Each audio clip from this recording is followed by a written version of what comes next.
Conakry, 29 juillet 2023. Merci de l'attention et bienvenue dans cette édition dont voici le sommaire. C'est bien parti pour la campagne nationale de reboisement de 2023. Plus de 33 millions de plants seront mis en terre cette année. L'opération a été lancée à Dubreka. L'initiative présidentielle fait du chemin. Le gouvernement guinéen, à travers le Fonds de développement social et de l'indigence, vole au secours des malades indigents. À l'Abbé, plus de 100 malades seront gratuitement pris en charge cette année. Au sommaire encore, sport avec l'ouverture du 9e jeu de la francophonie. L'événement mobilise près de 3500 athlètes et hommes de culture. La Guinée y participe. Les échos dans ce journal. Mesdames et messieurs, bonsoir. Évaluation à mi-parcours des départements ministériels ce samedi. D'autres ministres du gouvernement de la transition étaient aussi face au comité d'évaluation pour défendre leur rapport d'activité sous l'égide du Premier ministre chef du gouvernement. Les travaux vont se poursuivre le lundi à la primature. Ousmane Bangora, reportage. Les membres du gouvernement Goumou font feu de tout bois pour imprimer à cette évaluation à mi-parcours de performance des ministères sectoriels tout son sens. Pour y arriver, même le week-end, les travaux continuent avec les ministres programmés par le comité d'évaluation. Très tôt ce samedi, ils étaient tous présents pour se soumettre à cet exercice républicain. Exercice qui nous a aussi permis d'écouter à la fois les observations, les conseils, les orientations du Premier ministre pour pouvoir nous remobiliser et continuer de travailler afin de réaliser les objectifs qui nous ont été fixés. Il y a lieu de dire ici que l'exercice se veut beaucoup plus un examen d'étape, une sorte de photo instantanée de la période du premier semestre de l'année 2023 qui nous a permis de faire un peu le point sur l'exécution de l'ensemble des actions, des tâches, mais aussi de la contribution de notre département aux efforts de réforme institutionnels engagés par le CNRD et le gouvernement de transition. Nous avons beaucoup appris au cours de cet exercice et nous pensons que nos équipes sont mobilisées. Elles sont prêtes à se relancer encore dans le combat pour qu'à la fin de l'année 2023, nous puissions être au rendez-vous pour pouvoir montrer au Premier ministre les progrès qui auront été faits dans le domaine de la santé. La signature de ce contrat de performance engageait la responsabilité de chaque ministre dans la mise en œuvre de la politique du gouvernement dans son secteur. Aujourd'hui, c'était l'évaluation à mi-parcours pour permettre de recadrer les ministres, si besoin, et de corriger le tir, si cela était nécessaire, avant qu'il ne soit trop tard, avec toutes les conséquences d'un tel acte. En tant que membre du gouvernement, nous sommes tenus au principe et à l'exigence d'efficacité, d'imputabilité, de rédevabilité et de reddition des comptes dans le cadre de l'exercice de nos fonctions en tant que membre du gouvernement. C'est un moment de revue de ce que chacun de nous a pu effectuer au cours de ce premier trimestre. C'est un exercice très important qui permet à la fois de corriger les faiblesses, de mesurer l'efficacité et de l'améliorer surtout. Et aussi, c'est un principe de redevabilité vis-à-vis des autorités, mais vis-à-vis du peuple de Guinée pour lequel on s'est engagé d'améliorer les conditions de vie. Le Premier ministre, Dr Bernard Goumou, attache du prix à cette évaluation à mi-parcours de performance pour avoir des impacts satisfaisants sur le quotidien de la population guinéenne au niveau des différents acteurs de la vie sociale. Ces séances d'entretien se poursuivent toujours ici au Palais de la Colombe. Je le disais en titre, la campagne de reboisement de 2023 vient d'être lancée en Guinée. Elle mobilise toutes les couches sociales de notre pays. Pour cette année, 3 millions de plants seront mis en terre à travers tout le pays. Le coup d'envoi a été donné dans la préfecture de Dubreka. Cette initiative présidentielle permettra de restaurer le couvert végétal. Le point avec Mamadou Alpha Baldé. La préfecture de Dubreka, centre de gravité des activités de lancement de la campagne de reboisement de cette année. Pour 2023, la restauration des forêts de mangrove, zone écologique par excellence, est mise en avant. c'est une activité qu'on commence depuis le mois, la préparation des pépinières. Mais dans ce milieu où nous nous trouvons ici, c'est un écosystème particulier, c'est les mangroves, c'est la zone des mangroves. Malgré que nous sommes en mangrove ici, mais dans les autres sites, nous avons des zones où nous devons vraiment protéger nos têtes de source, les berges, entre autres. En raison de ce que représentent les écosystèmes de mangroves pour la santé des océans, mais aussi pour leur apport en termes de nutriments pour la reproduction des ressources halieutiques. Nous estimons au niveau du ministère de la Pêche que les mangroves contribuent essentiellement au maintien des stocks des ressources halieutiques, à leur développement et de facto contribuent à la sécurité alimentaire des populations guinéennes. Au plus haut niveau, le gouvernement guinéen fait de la restauration des écosystèmes une priorité et les populations de plus en plus mobilisées pour lutter contre la dégradation des zones écologiques sensibles. À travers le pays, plus de 3 millions de plants d'essence locale et exotique seront mis en terre. La coupe abusive et anarchique du bois, la carbonisation, la feuille de brousse, la culture sur brûlure, les constructions anarchiques et autres pratiques néfastes, dont les conséquences pour notre vie et notre survie nous obligent à changer immédiatement nos façons de faire et d'agir contre notre environnement. La campagne de reboisement 2023 se fera à l'échelle nationale. 261 sites dégradés ont été ciblés et 3 millions de plants seront mis en terre et entretenus. Pour y parvenir, plusieurs ONG au niveau local et national ainsi que les services techniques déconcentrés du ministère ont été mobilisés dans les 33 préfectures et la zone spéciale de Conakry.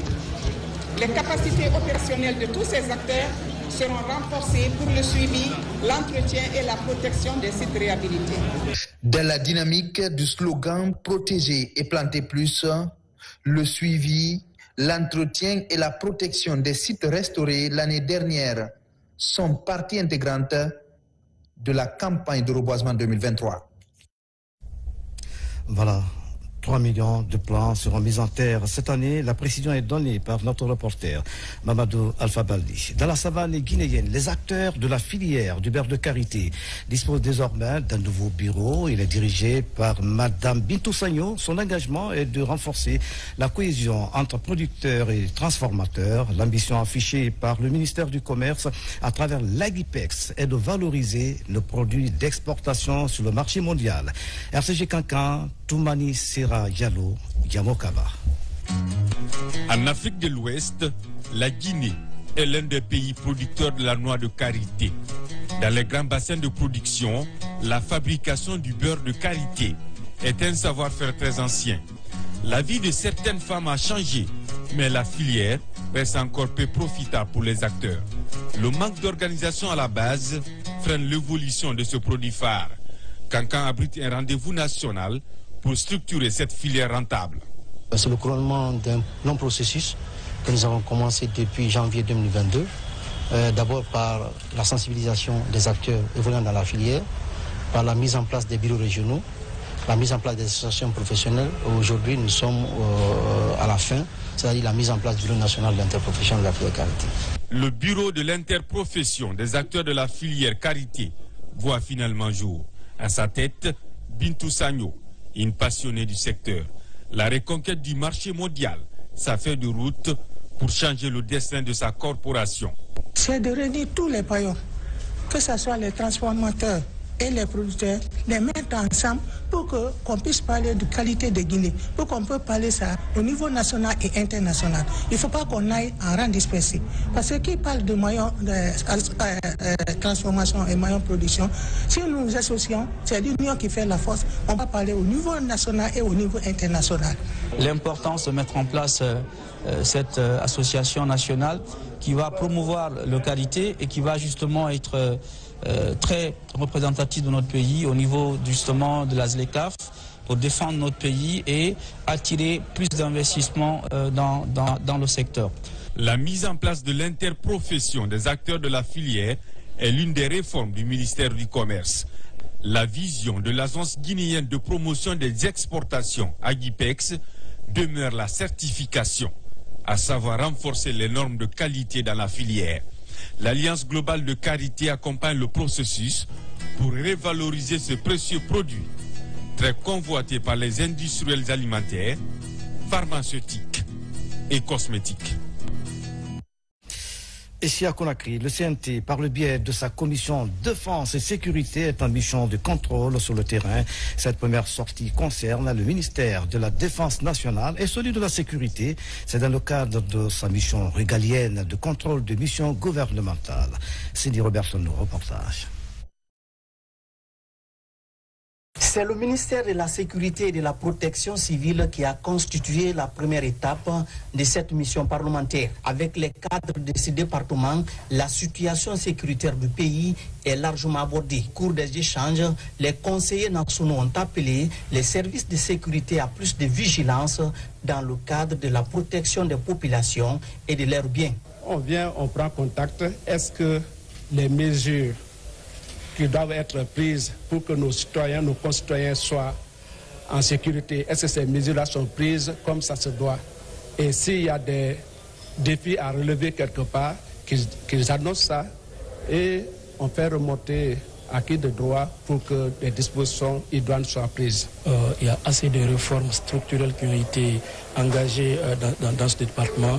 Mais comme vous le savez, les réformes structurelles peuvent prendre du temps, mais l'aboutissement, les citoyens comprennent très difficilement quand on engage les réformes structurelles. Au ministère de la Défense nationale, c'est le directeur de cabinet entouré de plusieurs officiers supérieurs qui a reçu la mission.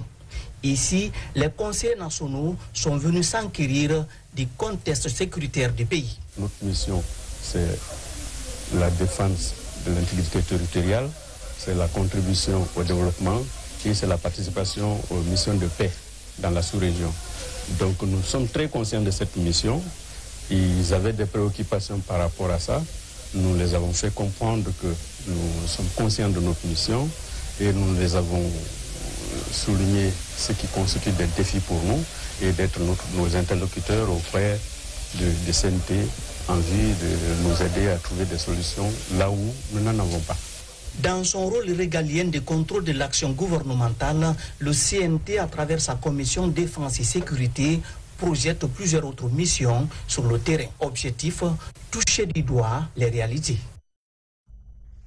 Dans l'actualité encore, la lutte contre la circulation des drogues le long des frontières préoccupe les autorités. C'est dans ce contexte que le procureur général visite les gendarmeries et commissariats centraux de la préfecture de Forikaria. Yamoussa Conté veut créer davantage une synergie d'action entre la justice et les forces de défense et de sécurité, une manière de mieux sécuriser les personnes et leurs biens. Tierno Younoussa signe le reportage. Cette visite de terrain du parquet général près la cour d'appel de Conakry intervient quelques jours après la saisie d'une importante quantité de cocaïne à Pamela, par la frontière guinéo-sierra-léonaise. L'équipe du procureur général félicite l'ensemble des forces de défense et de sécurité pour la vigilance. Cette tournée vise la remobilisation de la troupe en vue d'une synergie d'action entre la justice et les forces de défense et de sécurité. On ne peut féliciter que le service de la douane en particulier et en général les forces de défense et de sécurité, parce que dès l'arraisonnement du véhicule qui contenait la cocaïne, le vérificateur a appelé le coordinateur. Ensemble, ils ont procédé à la fouille, à la découverte. Ils ont informé les autres services, c'est-à-dire la police, la douane, même le commandant de l'infanterie. Ils étaient tous venus. Il faut une synergie d'action. Cette inspection dans les unités de la gendarmerie et de la police s'inscrit dans le cadre de l'amélioration de la chaîne pénale. Il s'agit de s'assurer du respect des procédures. À Forikaria, l'exercice touche tous les acteurs, histoire de renforcer la sécurité des citoyens et de leurs biens. Ça nous a permis de savoir que nous ne sommes pas abandonnés à nous-mêmes. Donc tout ce que nous faisons ici, tout est contrôlé. À travers ce contrôle, cela nous permet de savoir est-ce que ce que nous faisons est bien ou pas bien. Et l'enseignement qui vient nous donner par rapport à ces registres nous a une fois édifié, Donc c'est la promesse que nous tenons. D'ici la prochaine inspection de monsieur le procureur de Forécaria, Inch'Allah, il trouvera que toutes les instructions, les recommandations qui ont été faites sont déjà mises en place. À la prison civile et de correction de Forécaria, le procureur général est allé s'enquérir des conditions de détention. Yamoussa Conté tient au respect des droits des détenus. La démarche s'inscrit dans le cadre de l'humanisation du système carcéral prôné par le gouvernement. Dans le même registre, l'inspecteur général des services de police et de protection civile poursuit la visite de terrain à l'intérieur du pays. Objectif, évaluer le niveau d'avancement des travaux de construction des commissariats centraux et des compagnies mobiles d'intervention lancées par le ministère de la Sécurité. Suivez les étapes de Fria, d'Abompa et de la cimenterie avec Gara Yalo. Depuis le mois de février dernier, ce sont plus de 15 chantiers qui ont été lancés par le ministre de la Sécurité et de la Protection civile, avec pour objectif offrir un cadre de travail sain et respectueux aux fonctionnaires de police. 5 mois après le démarrage des travaux, ces chantiers devraient être livrés. Mais sur le terrain, la remise des clés fait encore attendre. Ce qui concerne la caserne de la cimenterie et du commissariat central de Dabompa, ces deux entreprises sont en avance même sur le délai. On peut compter réceptionner ces deux chantiers à date, mais par contre, celui de Fria, c'est un acte de sabotage total parce que je ne peux pas comprendre qu'un délai d'exécution de 5 mois, toi-même tu dis entrepreneur 6 mois, à une semaine même de 6 mois, tu n'es même pas à 45% de l'exécution des travaux. À date, le chantier du commissariat central de Fria est exécuté à près de 40%.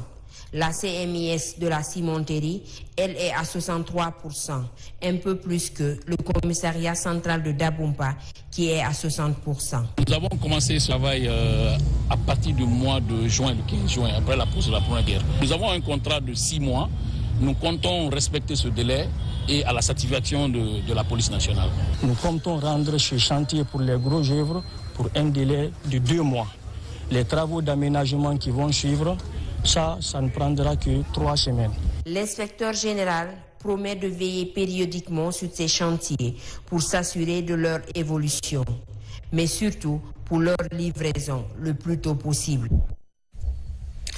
Lancement des travaux de construction d'équipements des établissements secondaires modernes à Conakry. 4 écoles R+2 seront réalisées dans les communes de la capitale. C'est une initiative du président de la République, le colonel Mamadi Doumbouya, pilotée par le département de l'enseignement préuniversitaire. L'événement a réuni membres du gouvernement et partenaires techniques. Suivez le reportage Abdul Aziz Baldé. C'est un projet gigantesque qui va toucher 4 communes de Conakry. La construction des établissements scolaires modernes est un rêve qui devient aujourd'hui une réalité. Sur ce site à Petit Sembaya, dans la commune de Ratoma, 18 salles de classe sortiront de terre avec toutes les commodités. La pose de la première pierre mobilise les membres du gouvernement malgré une pluie battante sur Conakry. Une école qui se veut moderne, c'est une école qui a toutes les commodités. Également, ces écoles que vous voyez sont des écoles très modernes, des 18 salles de classe, des blocs de latrines très modernes, des laboratoires. Aussi, il y aura une salle d'informatique. Ce projet de construction des établissements secondaires de haut standing est une initiative du chef de l'État, le colonel Mamadi Doumbouya. Le programme va s'étendre à l'intérieur du pays pour un total de 1800 salles de classe. Les travaux sont confiés à une entreprise locale pour une durée d'exécution de 6 mois. Depuis le 5 septembre 2021 jusqu'à nos jours, Ratoma est la commune qui a le plus enregistré les infrastructures du gouvernement. Nous vous remercions. Les délais, on va les respecter. On a l'habitude de faire ça déjà. Les infrastructures qu'on a à faire ici, on en a déjà fait. Bien sûr que c'est R+2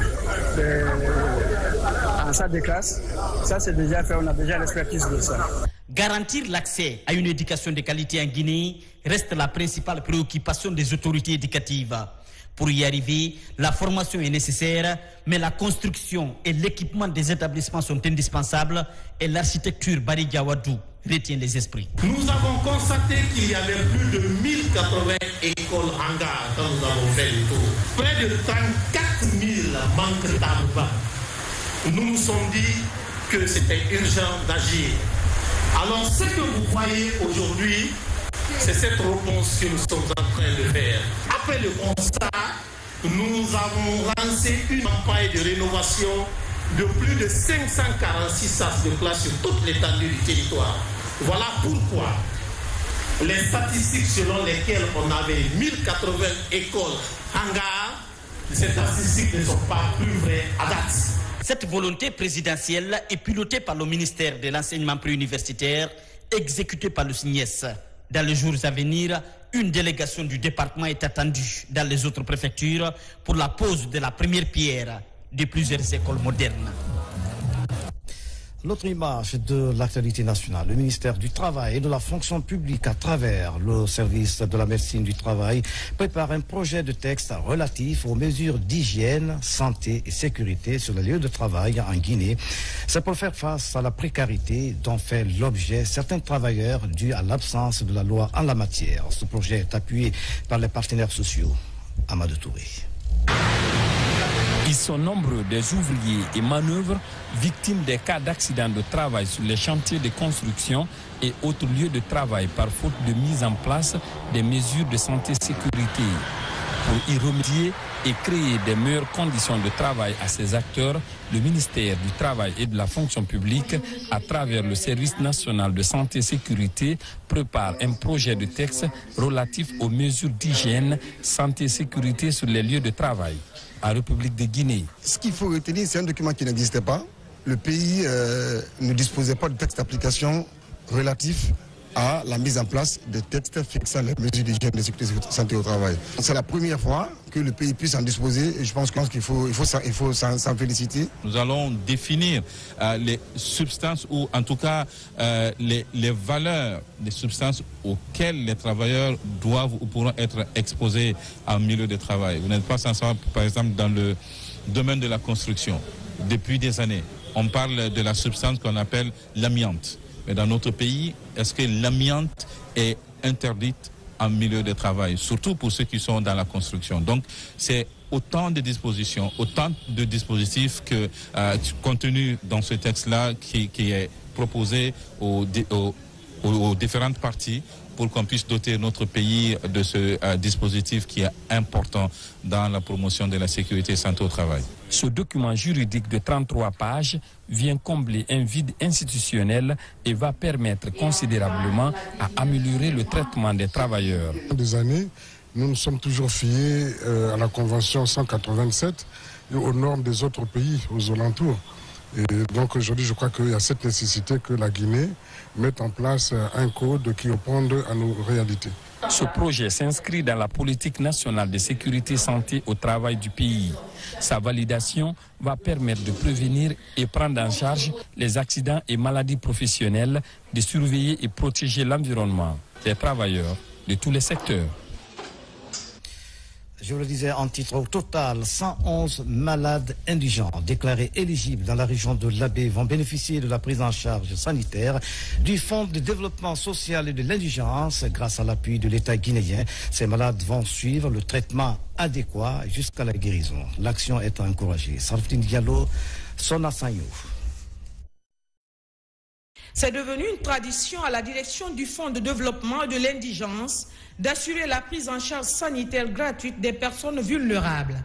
Depuis plusieurs mois, cette direction humanitaire assiste des malades indigents.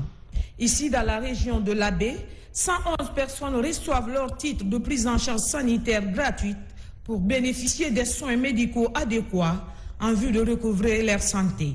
Depuis l'avènement du CNRD à la direction générale du Fonds de développement social et de l'indigence, sous l'impulsion du ministère de la promotion féminine, de l'enfance et des personnes vulnérables, pour lancer la grande offensive de la refondation sociale et un peu moins d'un mois pour obtenir les résultats prometteurs.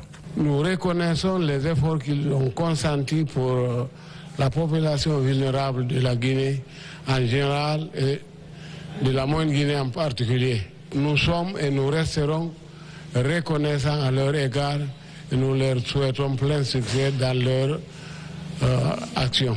La cérémonie s'est déroulée en présence des autorités locales et sanitaires de l'Abbé. mais aussi des bénéficiaires et leurs proches. Un moment plein d'émotion chez les patients réjouissaient de cette assistance du chef de l'État, colonel Mamadi Doumbouya. Nous remercions le gouvernement et le chef de l'État, le colonel Mamadi Doumbouya. Et mon sentiment, c'est que réellement, on est satisfait. On encourage ce genre d'initiative, la prise en charge de tous les malades, si possible. C'est de leur remercier de nous avoir fait confiance, de remercier le Fonds de développement social et de l'indigence, de remercier également le colonel Mamadi Doumbouya et tout son gouvernement de nous avoir fait confiance et nous avoir confié ces malades pour leur prise en charge. Nous donnons un engagement ferme à l'endroit de tous ceux qui nous ont fait confiance par rapport à l'exécution de cette activité. Donc nous ne ménagerons aucun effort pour que ces malades qui viendront, qui sont payés, qui a été payé par l'État, donc puissent bénéficier des services de qualité. Par ces actions, le Fonds de développement social et de l'indigence devient une structure à travers laquelle l'État guinéen assure le partage de la prospérité à tous les citoyens guinéens sans aucune distinction. Santé toujours, la distribution gratuite de la vitamine A aux enfants de 6 à 59 mois, couplée à l'enregistrement des enfants de moins de 2 mois à l'état civil, a été lancée à Conakry. C'est une opération pilotée par le ministère de la Santé en collaboration avec l'UNICEF et le Fonds du gouvernement canadien. Elle va s'étendre sur toute l'étendue du territoire national. Marwan Kamara, reportage. Pour améliorer la couverture de la supplémentation en vitamine A aux enfants de 6 à 59 mois et faciliter l'enregistrement des enfants de moins de 2 mois à l'état civil, la campagne nationale est lancée à Conakry. Le programme est initié par le ministère de la Santé et ses partenaires techniques et financiers. Cette campagne ou ces campagnes ne peuvent se tenir sans l'accompagnement croissant et continu que nous avons eu.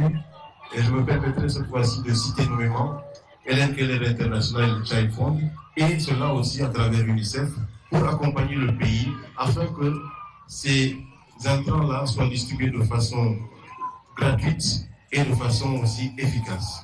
La supplémentation en vitamine A permet de réduire de 20 à 35% la mortalité infanto-juvénile due à certaines maladies infectieuses et parasitaires, mais aussi renforcer le système immunitaire. 2 500 000 enfants seront touchés par cette campagne, surtout en cette saison de pluie. Je pense que cette supplémentation va aider à protéger les enfants contre les infections.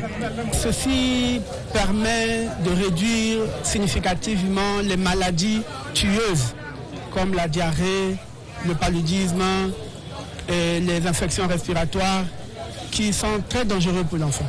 La carence en vitamine A et en fer constitue un problème majeur de santé publique qui a un impact négatif sur le développement socio-économique et provoque la morbidité chez les enfants de 0 à 5 ans. Je fais appel à la solidarité de tous les habitants de Conakry. Ensemble, nous devons sensibiliser nos concitoyens à l'importance de cette campagne de supplémentation en vitamine A. Chaque enfant mérite de grandir en pleine santé. Cette distribution communautaire se poursuivra jusqu'au 31 juillet prochain sur toute l'étendue du territoire national. De Conakry, donc, on remonte dans la savane à Kankan-Nabaya. La question de traite des êtres humains est un problème récurrent en Afrique. Les acteurs de la société civile et communautaire tentent de trouver des stratégies pour stopper le phénomène.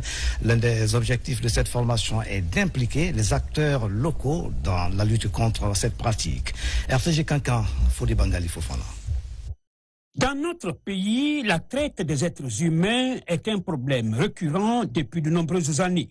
La traite des personnes étant un phénomène mondial complexe qui continue de faire augmenter les formes d'insécurité humaine, faisant des individus des cibles vulnérables pour les criminels organisés. Pour l'Organisation internationale pour les migrations, OIM, la riposte doit être globale et multiforme. Nous avons eu à faire des sessions de formation pour les magistrats qui sont en première ligne dans l'application de la loi. Mais il faut aussi, pour les faciliter leurs tâches, il faut aussi former les communautés. Toute l'assistance qu'on fait, si ce n'est pas fait dans les règles, en tenant compte des préoccupations des communautés, c'est un peu difficile qu'on puisse vraiment trouver des réponses adéquates. Un des objectifs spécifiques de cette formation est de créer une synergie entre l'approche de la sécurité humaine et les outils de protection actuellement disponibles et la manière dont les deux peuvent être appliqués pour améliorer la protection des personnes vulnérables. Utiliser l'approche de la sécurité humaine pour responsabiliser et autonomiser les personnes contre la traite des êtres humains est le thème principal de cette session de formation. Parler de la sécurité humaine a du sens dans le subconscient du fonctionnaire de police que nous sommes, car il y a là un changement de paradigme qui indique que la notion de sécurité ne se limite plus à la protection de l'État, ses frontières et ses ressources. Plutôt, elle s'élargit à la sécurité humaine, donc à la sécurité de l'être humain. Vu la pertinence de ce fléau qui mine notre société, encore une fois inviter humblement tous les acteurs de la lutte contre la traite des êtres humains à se donner les mains pour conjuguer le même verbe au niveau de la prévention, de la protection, de la poursuite et de la prise en charge des victimes. L'un des objectifs de cette formation, informer et former les acteurs locaux de la lutte contre la traite des personnes au niveau communautaire sur les outils du mécanisme de protection, d'identification et d'assistance aux victimes de la traite des êtres humains. Dans l'actualité encore, l'ambassade de la République d'Égypte vient d'offrir une réception à Conakry pour marquer le 71e anniversaire de la Révolution, une occasion mise à profit pour rappeler l'excellence des relations d'amitié entre Conakry et le Caire. La cérémonie a mobilisé de nombreuses personnalités du pays. Moussa Mikini Kamara, Nomoso Diakiti. Reportage. Le 71e anniversaire de la Révolution du 23 juillet 1952 et le 9e anniversaire de la Révolution du 30 juin 2013. Deux dates emblématiques de l'histoire contemporaine de la Révolution égyptienne. À l'époque, l'armée soutenue par le peuple décide de prendre son destin en main en disant non à la domination. Ces révolutions historiques ont permis au peuple égyptien de redéfinir son rôle au niveau sous-régional, continentale et internationale. Elle constitue de véritables symboles d'émancipation dans le combat des peuples pour leur liberté. Une révolution qui a été l'étincelle de l'indépendance en Égypte et par suite dans beaucoup de pays d'Arabes et africains, notamment aussi la Guinée en 1958. C'était avec grand plaisir d'avoir reçu les représentants du gouvernement guinéen aujourd'hui dans cette célébration. C'était une amitié, une fraternité qui a duré au cours de ces années. Des relations historiques d'amitié et de coopération lient ce pays de plus de 100 millions d'habitants à la Guinée depuis les indépendances. La défense, la sécurité, l'énergie, l'environnement, le transport, la santé et la formation sont des principaux domaines d'intervention. Monsieur l'ambassadeur, la présence ici d'éminentes personnalités du gouvernement, de la société civile, des ONG, témoigne de l'excellence des relations historiques d'amitié et de coopération existant entre la République de Guinée et la République arabe d'Égypte depuis leurs indépendances. Les jalons de ces relations ont été tracés par le premier président guinéen, Ahmed Sékou Touré, et son partenaire stratégique, Gamal Abdel Nasser. Ils sont tous à la fois leaders de leurs pays respectifs et membres fondateurs de l'Organisation de l'Unité africaine, actuelle Union africaine. Dernier virage de cette édition sport avec le coup d'envoi du 9e jeu de la francophonie à Kinshasa, en République démocratique du Congo. Plus de 3500 athlètes et hommes de culture prennent part à cette cérémonie de l'unité et de la confraternité. RTG à Kinshasa, Mamoudou Diallo, Kadiatou Traoré. C'est dans une ambiance chaleureuse que la cérémonie d'ouverture des 9e Jeux de la francophonie s'est déroulée devant 80 000 spectateurs qui ont pris d'assaut le stade des Martyrs de Kinshasa, la capitale des Jeux. Plus de 40 pays d'expression française ont répondu à l'appel des organisateurs. La Guinée, à l'image des autres pays francophones, était présente. et a activement participé au défilé d'ouverture avec ses athlètes et encadreurs fiers et déterminés à marquer à plus d'un titre cette fête de la grande famille francophone sur le continent africain. D'abord, je suis impressionnée parce que c'est vraiment super de voir autant de monde. Après, je suis super contente de représenter la Guinée. C'est ma première compétition internationale, donc je suis encore plus contente de le faire avec la Guinée. C'est un sentiment de satisfaction, de fierté pour la Guinée étant représentée à ces Jeux de la francophonie. On s'attend à de bons résultats. Je choisirai mes athlètes au-delà de toute chacune de ces délégations qui sont là aujourd'hui. 9 disciplines sportives et 11 concours culturels sont inscrits à ce 9e Jeu de la francophonie. Nos compatriotes Fatoumata Kamara et Seikou Yaya Souma, qui se retrouvent dans le groupe 3 de la compétition de tennis de table, ont joué ce vendredi contre leurs adversaires du jour, c'est-à-dire les tennisman du Kosovo et de la Tunisie. Malheureusement, la moisson n'a pas été bonne. On a joué contre une équipe très expérimentée que nous. Il faut qu'on s'améliore au pays. On a des manques des équipements de salle. Les enfants ont joué, mais j'ai senti en eux un complexe carrément devant le Kosovo. Sinon, ils jouent contre des gens plus puissants à Conakry. Ce samedi donc, c'est au tour d'Abdoulaye Bangoura en cyclisme de faire sa sortie à partir de 10h temps universel pour 90 km de course. Kadet Traoré, merci pour ce reportage. Bonne chance à nos ambassadeurs. C'est la fin de cette édition. À tous, merci de nous avoir suivis. Excellente soirée où que vous soyez dans le monde. À demain.